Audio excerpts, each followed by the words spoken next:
Hi there, folks. Today we're looking at modeling polynomial functions. And really, the idea behind modeling polynomial functions is one, coming up with the equation of polynomial functions, so working backwards to that equation, but two, using those equations in a real-world type of context, okay? And so the first thing we want to look at here, it says just write the equation of the function.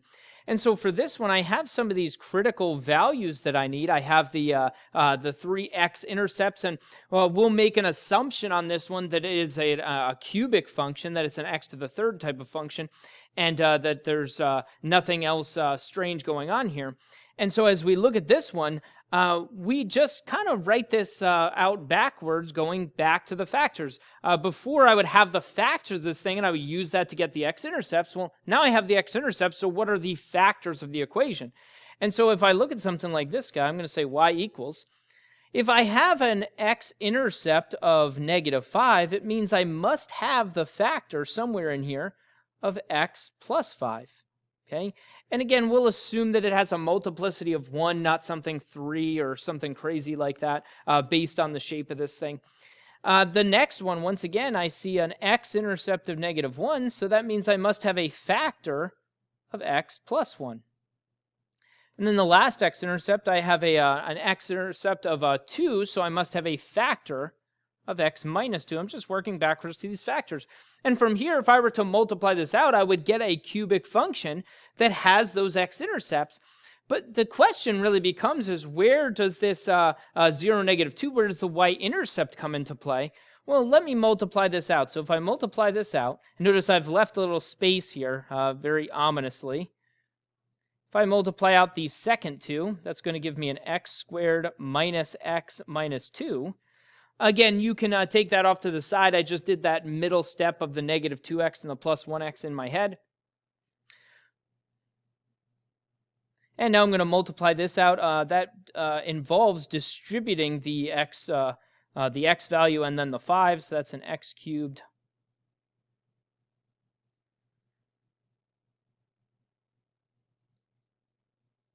Okay. And then from here, it's just a little bit of simplifying.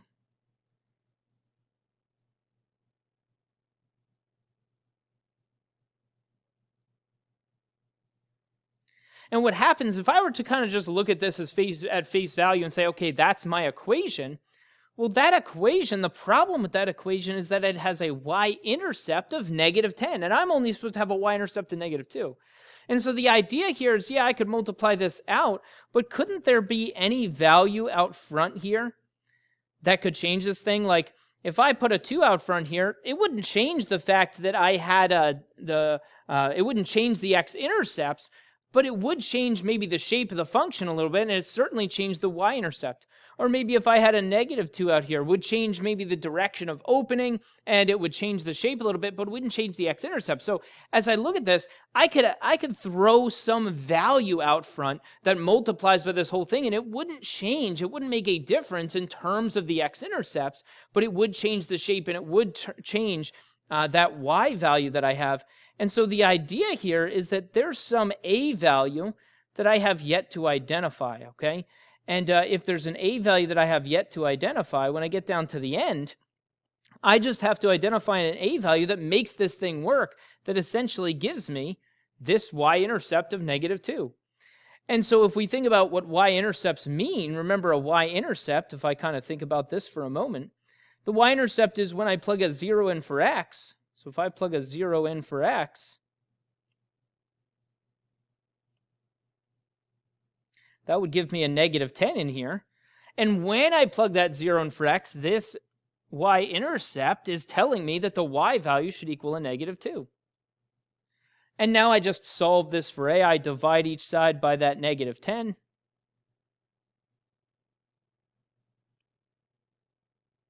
So I end up with a equals a positive 1/5.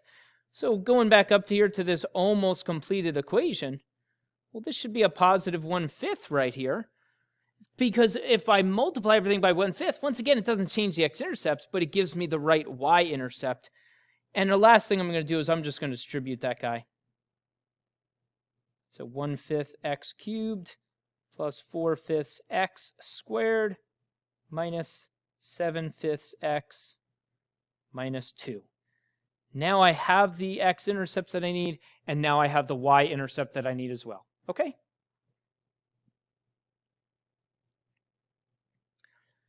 If I look at this guy, same kind of thing here. I have this. I have the zeros given, which will give me the factors that I need, and then I might have to adjust that based on the y-intercept that I have. So let's start with the factors that I have. And again, there might be some unknown a value once again, and I kind of know that ahead of time. So now let's write down the factors. If x equals a -3, then x plus 3 must be a factor. If x equals a 1, then x minus 1 must be a factor. If x equals a 5, then x minus 5 must be a factor of this thing. Okay? And then I multiply this out. Let me do some multiplying. Again, it doesn't matter what order you multiply these in. I think most students are more comfortable multiplying out the second two first, because then they like to distribute the binomial to the trinomial.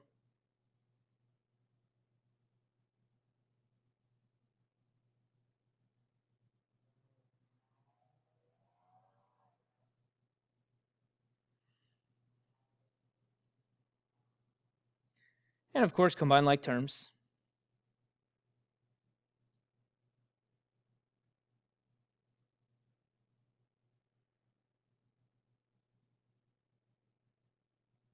And as I look at this thing, it has the wrong y-intercept. Without any a value out front, this one's going to have a y-intercept of 15.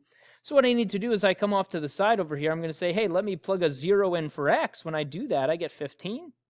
And when I plug that 0 in for x, I should get a -60 for my y value.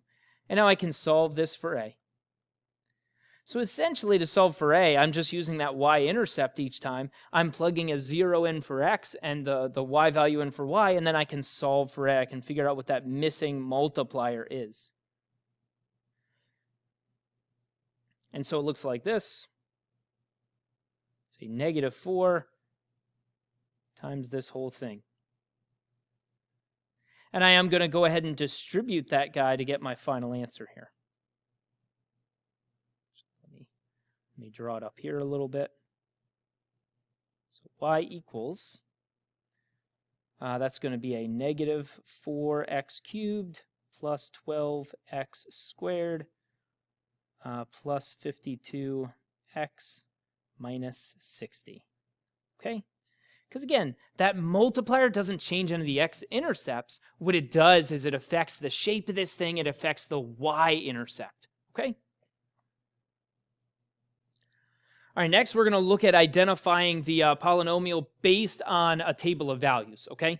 And what we're going to do here, if it's not necessarily the intercepts, the only time we really do this by hand is if I'm given all the intercepts. If I have all the intercepts and I understand that it's the most basic version of that polynomial function, then I can just come up with the factors and then find the a values and the y-intercepts. But if I have a table of values, I'm going to use either a calculator or a computer to go ahead and calculate this thing for me. All right. The thing that the calculator and the computer won't do is it won't identify the degree of the function. We have to do that by hand. All right. And so what we do is we look for a common difference. If there's a first common difference, well, we know we have a linear function on our hands. And really, that's us identifying slope. When we look in a table and we look for the pattern in terms of we're increasing or decreasing by the same amount for y, that's us looking for a common difference. And we're looking for that first common difference, okay? A second common difference is if, like, we look for the common difference and it's not the same each time, but now we look for the differences of the difference, okay? And we look to see if there's a pattern there that gives me the same thing each time.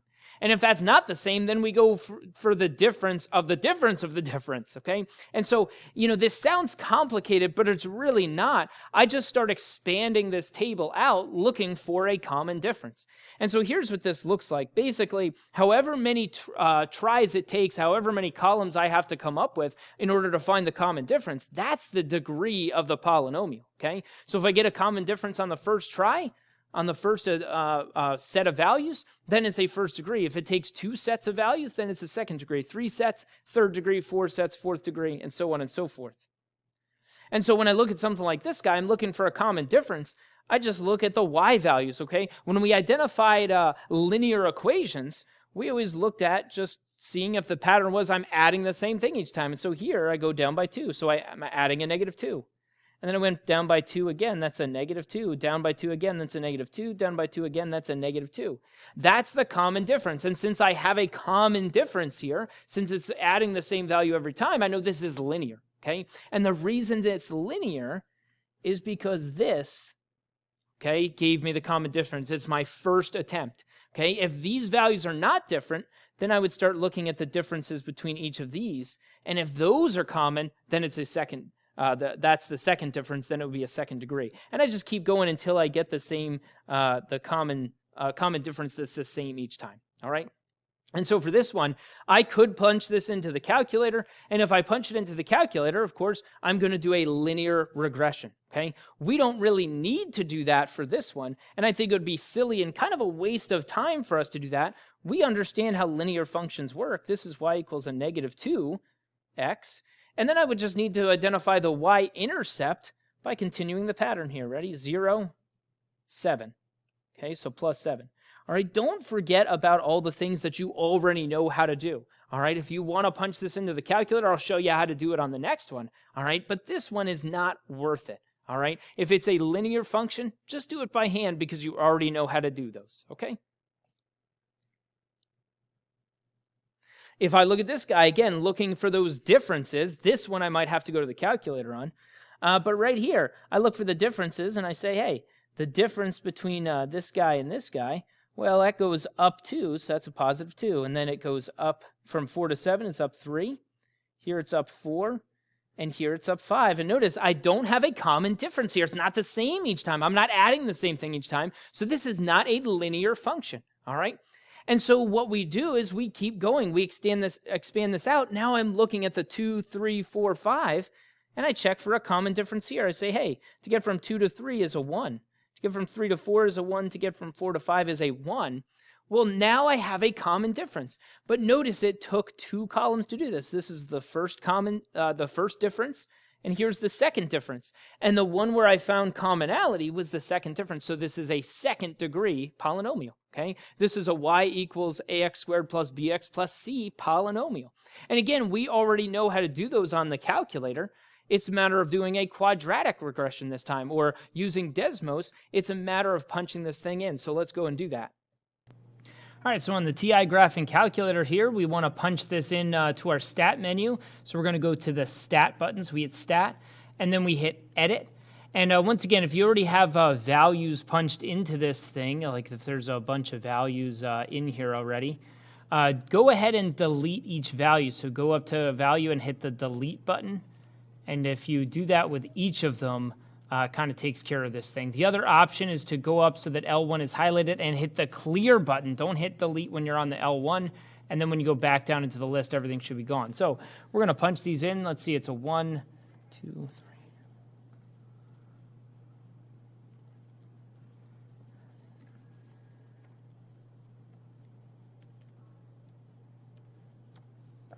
And so I get these guys punched in, and now from here I'm going to exit out of here, or go back to the stat menu rather. So stat, we're going to go over to calculate. And since we already decided that this was a squared function, a second degree function, that's a quadratic. And so we just have to know the naming protocol here within the TI. So like number 4, linear regression, that's a first degree. Number 5, quadratic regression is a second degree. Cubic regression, number 6, is a third degree. Quartic reg, which is quartic regression, is a fourth degree. And I think that's as high as it goes. There might be one more. Nope, that's it. Okay. And so for this one, we want to do a quadratic regression. That is the second degree. And then we just hit enter one more time. If you have a newer TI, it'll ask you are the X's in list 1 and the Y's in list 2, and you have to go down and hit calculate. So just make sure everything's in the right place there. And we hit it, and there it is, A, B, and C. So the format y equals ax squared plus bx plus c, it's y equals 0.5x squared plus 0.5x plus 1. And that's it. So now we can write the equation. So let's go jot this down. So here, let's see, I had y equals, it was a 0.5x squared plus 0.5x plus 1. Okay? And if you want to write those in terms of fractions, that would be fine as well.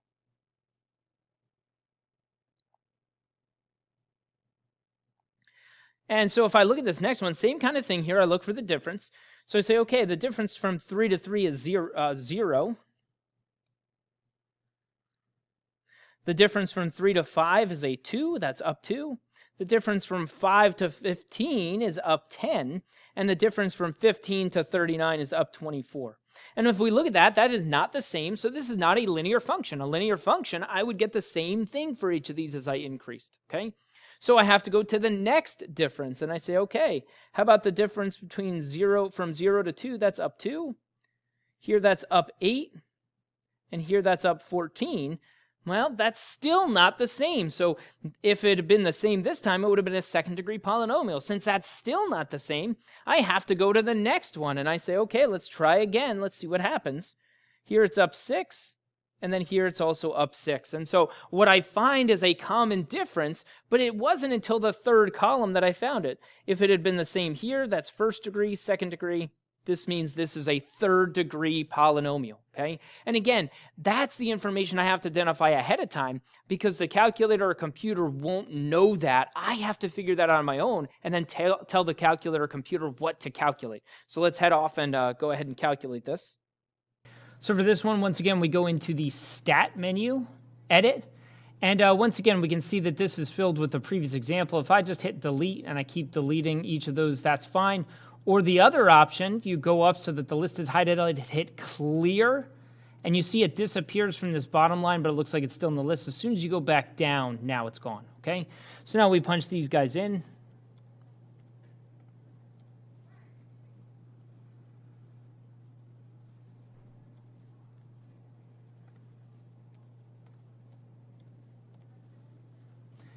And now I'm going to go back to the Stat menu again.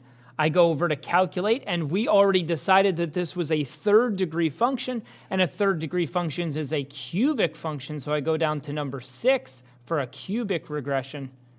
I hit Enter, and once again, I hit Enter one more time, or with the newer ones, it'll ask you about, okay, where are the X's? Is it list 1? And where are the Y's? Confirm all that, and then go down and hit Calculate. And once again, it spits this thing out. It says A is 1, B is -8, C is 21, and D is -15. That's when it's in the format y equals ax cubed plus bx squared plus cx plus d. All right? And so this one's going to be a y equals x cubed minus 8x squared plus 21x minus the 15. So let's go over and jot that down. And so for all intensive purposes here, I've got y equals 1x cubed minus 8x squared plus 21x minus 15. And that's it. So again, we have to identify the degree ourselves, and really it's just finding the common difference. I keep finding the difference. I find the difference, and then I find the difference of the difference, and then I find the difference of that until I find a common difference. And however many rows that takes me, however many columns that takes me, that's the degree of the polynomial.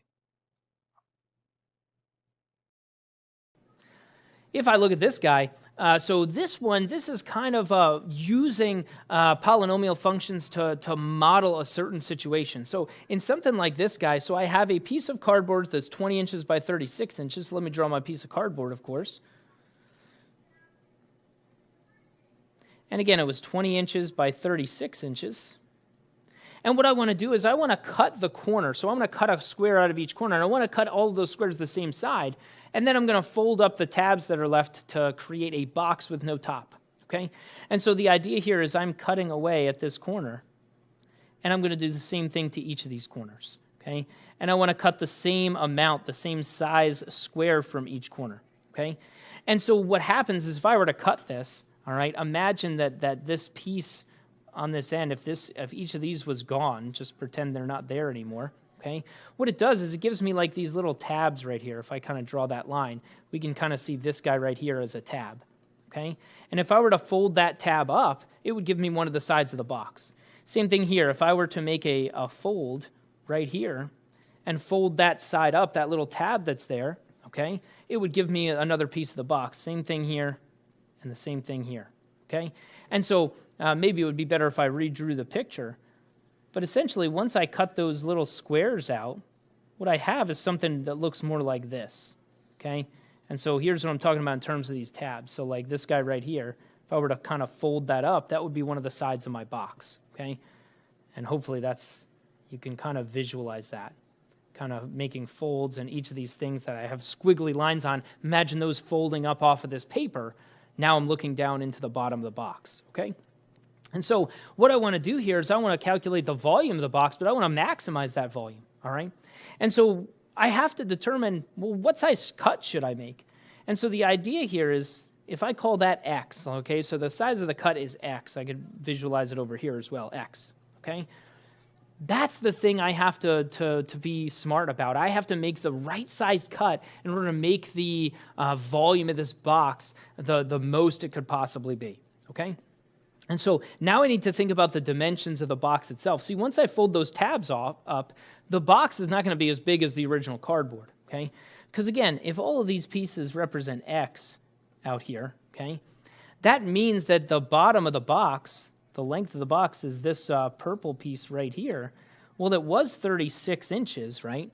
But then I cut a square away from each end. I cut X off of one end, and I cut X off the other end. So what I did was I reduced the length of this thing to 36 minus 2 of whatever I cut off, okay, because I cut it from each end. Likewise, the width of the box would be 20 minus 2x because I cut the same amount off of each end.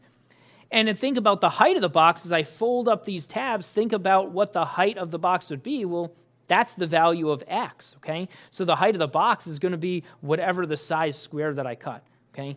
And so if I think about this from the perspective of length, width, and height, the length of this thing is 36 minus 2x. The width is 20 minus 2x. And the height of the box is x. And so if I want the volume is length times width times height. And it doesn't matter what order I do these in. If I was writing a polynomial, I'd probably write it like this, with the x out front. And see, this is a situation where I can find the x-intercepts myself. I can find those as x equals 0, and x equals an 18, and x equals a 20, all right? Just by setting each of these factors equal to 0. And so now I want to draw just a quick sketch of this thing. Well, actually, I'll draw an accurate graph of this thing, but of course that starts with the quick sketch. So if I come down here and I start my quick sketch, so let's see, I've got x-intercepts of 0, 10, and 18. And then looking at the end behavior, this is an x to the third function with a leading coefficient if I multiply it out of positive 4. So a 4x to the third. And so that tells me the end behavior on this end, it's going down, and this end it's going up. So I know it's going to be something that looks like this.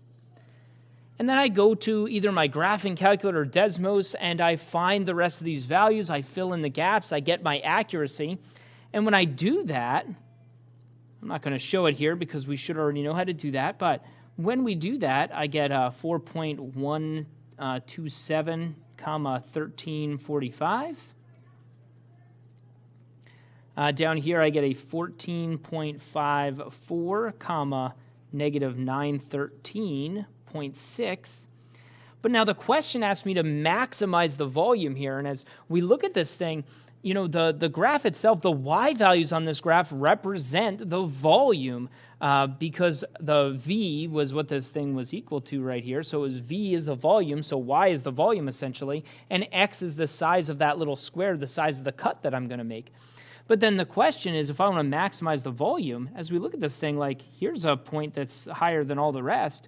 Here's an even bigger point, an even bigger point, an even bigger point. If we start to think about this in terms of end behavior as x goes to infinity, f of x goes to infinity. So according to this function, the volume goes to infinity if I just make the cut infinitely large, okay? But the idea here is that's not realistic, okay? That's outside the realm of reality. Even just looking at a piece of this thing we have identified, like down here, the volume is negative 913.6. That doesn't even make sense. I can't have a negative volume. And so I have to kind of root this thing in reality. And if you look at this thing, let's think about the biggest cut that I can make if I go back up to my picture. When you look at this thing, the cut that I make has to be smaller than a certain value. Obviously, the cut that I make has to be a positive value. If I don't use a positive value, I'm not cutting anything. So the cut that I make has to be bigger than 0. but it also has to be smaller than 10. And here's why. When I look at the smaller side of this thing right here, if I were to cut in 10 from this side and 10 from this side, what's going to happen? Well, I'm going to cut the whole tab off. I'm not even going to have anything that I can fold up to make a box, all right? So my cut has to be smaller than 10 in order for me to be left with something on that side to fold up, okay? And so when I kind of look at that in terms of this graph, right here, I only want to look at this graph from the interval of 0 to 10. Okay, I only want to look at this chunk of the graph. I only want to look at this interval because that's the interval that's based on the reality of the situation. Okay, and so if I want to maximize the volume, well, that means I'm looking for the relative maximum that exists within this realm of reality.